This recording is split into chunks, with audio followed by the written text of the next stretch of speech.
Last month, Joe Biden appointed Rachel Levine as America's first openly trans four-star admiral and previously said the Pentagon will now pay for troops to have gender transitions if they want them.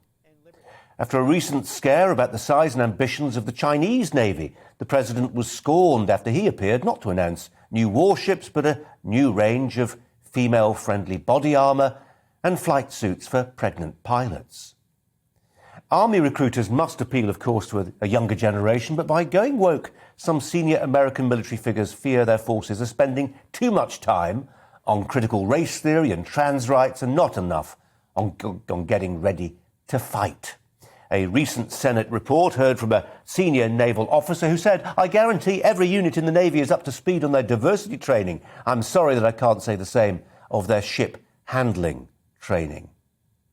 As in many things woke, Britain is behind America on this, but not by all that much. Early this year, former Defence Minister Admiral Lord West spoke out against plans to review gender-based rank names like rifleman, midshipman, airman and First Sea Lord. A new inclusive language guide from the Ministry of Defence warned against using the word woman. Is this about making our defences stronger or going along with fashionable doctrines? And that being so, does it make us more vulnerable to those nations who wish us harm? Let's ask the former Donald Trump advisor, Dr. Sebastian Gorka. Sebastian, thanks so much for joining us today. Really appreciate your time. What do you make of what feels like an attempt within the military, certainly in America, to advance identity politics in a military guise?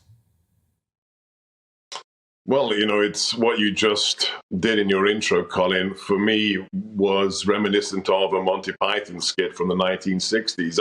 I am saddened that the land of my birth has now followed where I live today as an American citizen in the wokeification of the military. I served in the British Territorial Army, and way back when, this was not meant to be a politically correct institution. The job was very simple: locate and destroy the enemy. Kill them or blow them up. And now we're seeing them being used as a petri dish for social engineering, whether it's here in the United States, where critical race theory, the bigoted neo-Marxist concept that white people are bad, colored people are good, is being taught at the most prestigious military academy in the United States at West Point. Now I see it's happening in the UK. The idea that your ships, your fighting vehicles are going green, your enemies must be laughing. Putin is giggling. Xi Jinping in Beijing is laughing all the way to the bank, because this is sheer insanity, Colin.